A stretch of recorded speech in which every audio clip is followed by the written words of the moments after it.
Hello everyone, it's time for another EU News update, and we have so much to talk about. As always, for any merchandise I mention in this video, there will be links in the description where you can either buy or pre-order them. For anything you get off Amazon, you have until the 20th to go to smile.amazon.com, where a portion of what you spend, at no additional cost to you, can go to the Twin Suns Foundation, a charity dedicated to donating Star Wars books to schools and hospitals. Thank you. The Legends Consortium, the fan group that is working to create a Star Wars Legends convention this September, has recently announced their first guest. Sean Stewart, the author of Yoda Dark Rendezvous, will be making an appearance. As much as I've been nervously anticipating the first Star Wars Legends convention, having a high-profile guest like this makes me very excited, and I look forward to future announcements of whoever else is going to be coming to this thing. Legends Con will be at the Burbank Marriott Convention Center on September 9th and 10th of this year. Dennis Pellegrom, the man who runs StarWarsInterviews.com and has personally interviewed over 200 people who have worked on Star Wars as cast, crew, or authors, is finally hanging up his hat after 17 years. I cannot emphasize enough the valuable resources that these interviews are, especially if you are really interested in the thoughts and feelings of people who have directly worked behind the scenes on Star Wars, from people that you probably haven't even wondered what their experience was like. Dennis has worked hard conducting these interviews and cataloging their stories. After so many years, I don't hold anything against him for wanting to stop this project. But why did he stop? Well, he's a fan of George Lucas's Star Wars, and got so many interviews from people who have worked on it previously, but he's not so much a fan of what is happening now, and doesn't really want interviews from them. Well, would you look at that? Maybe if the EU, or the George Lucas era of Star Wars was allowed to continue, Dennis would have even more people to interview and wouldn't feel so burnt out by this franchise, like so many of us are. But I won't speak for him. You all should go check out his website. I sincerely hope Dennis keeps it up as long as possible. But if worse comes to worse, there are some books compiling these interviews floating around online. And Dennis was even talking about releasing revised editions in the future. So those should be fun to check out. Thank you, Dennis, for all your hard work. In book news, on February 7th, the epic collection Star Wars The Menace Revealed Volume 3 was released. It contains various stories that take place between episodes 1 and 2, such as Star Wars Republic issues 36 through 45, Jedi Quest, the Jango Fett comic, and the Zam Wesell comic. The YouTube channel Near Mint Condition has revealed 2 Star Wars omnibuses set to be released sometime in the fourth quarter of 2023. The first is Star Wars Legends The Rebellion Omnibus Volume 2, which contains River of Chaos, Empire issues 28 through 40, Rebellion issues 0 through 16, Boba Fett Overkill, Boba Fett Salvage, Splinter of the Mind's Eye, and various stories from Star Wars Tales. And the other omnibus is Star Wars Legends Tales of the Jedi, which contains the entire run of Dawn of the Jedi and the entire run of Tales of the Jedi. I really like the Tales of the Jedi comic run, so I'm very interested in that last omnibus in particular. In merchandise news, we have a whole lot to go over.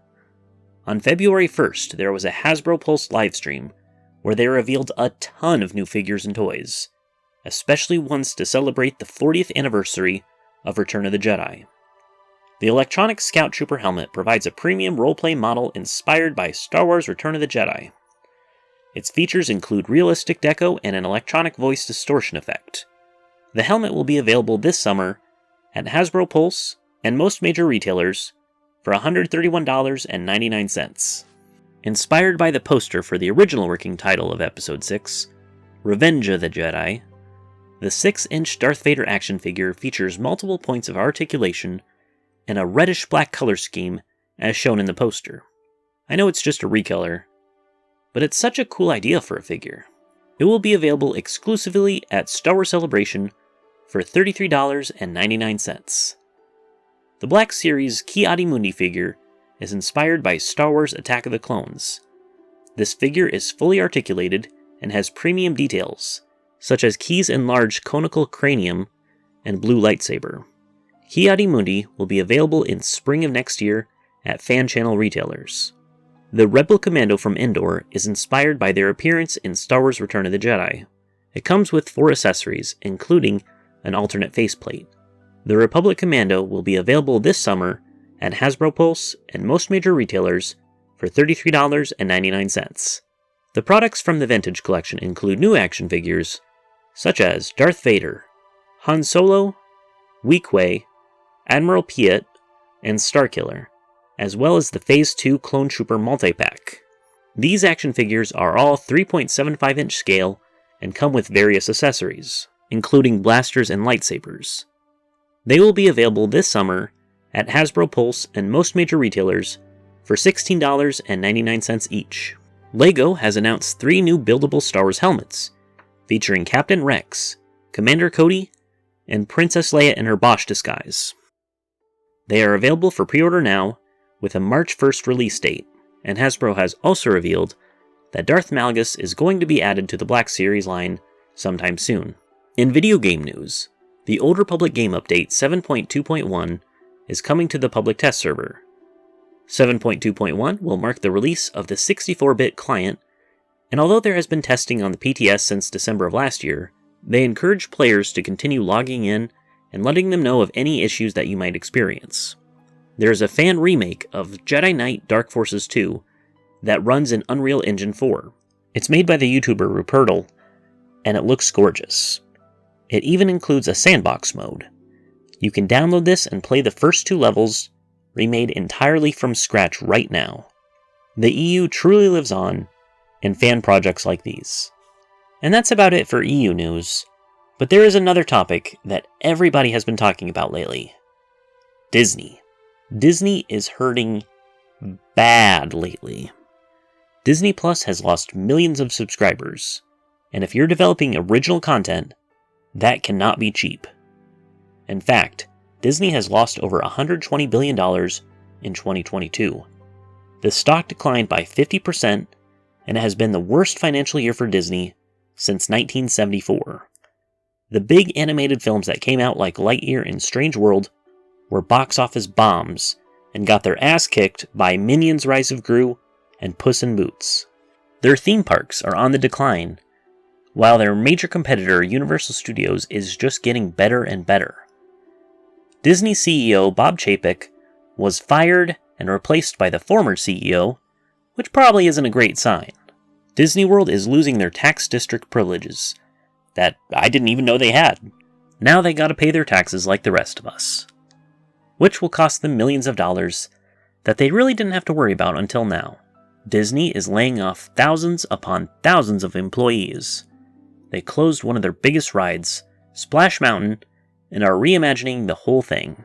Yeah, like that won't be extremely expensive and piss off everyone who liked the original ride. And that stupid $5,000 for 2 nights so-called Star Wars hotel has to cut prices because they can't get enough people to fill the damn thing. And now, Disney, the massive corporation that has been absorbing companies like crazy for more than a decade now, is actually discussing selling IPs that they own to rival media outlets. Now, I'm not trying to celebrate Disney's massive failures. In fact, I'm trying to help them. Outside of original George Lucas era Star Wars and expanded universe content, I've been boycotting Disney and their subsidiaries for almost 10 years now, and I still encourage you all to do the same. But if Disney wants to win people like me back, my one and only requirement is, say it with me now, to continue the Star Wars Legends timeline. I'm hopeful that they might, but let's be honest, this company is clearly not known for making good decisions. But what do you all think? Let me know in the comments below.